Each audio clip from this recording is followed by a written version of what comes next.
Okay, so I'm checking out my garden. It's Monday, and as you can see, it's raining. But I came out here and spotted this. Now look at that sunflower coming in. And it still has the seed attached to it. So it looks like it's doing good. It's growing.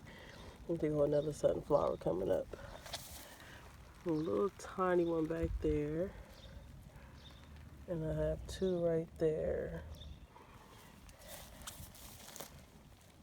And there go another sunflower coming up right there. And I see some right there. But this one still has the seed attached to it.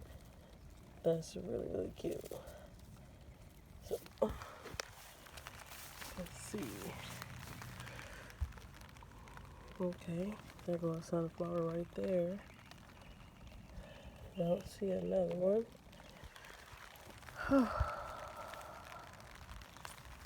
Rain, rain, go away. Come again another day. Bell pepper, so I'm gonna have to cover these up with plastic bags because it is raining.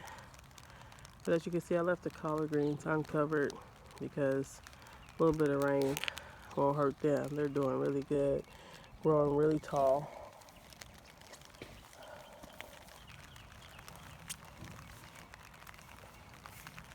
Flowers is coming in.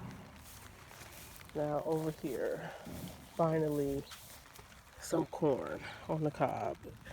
Finally, I was so happy to see just a little leaf pop up. So it's about 8 of them. These are the corn on the cob. So once they start to get a little bit bigger, I'm going to spread them out, fill up this with dirt and spread them. But I'm going to need a lot more to add. But there we go right there. So cute. All right. And that is it for this Monday afternoon.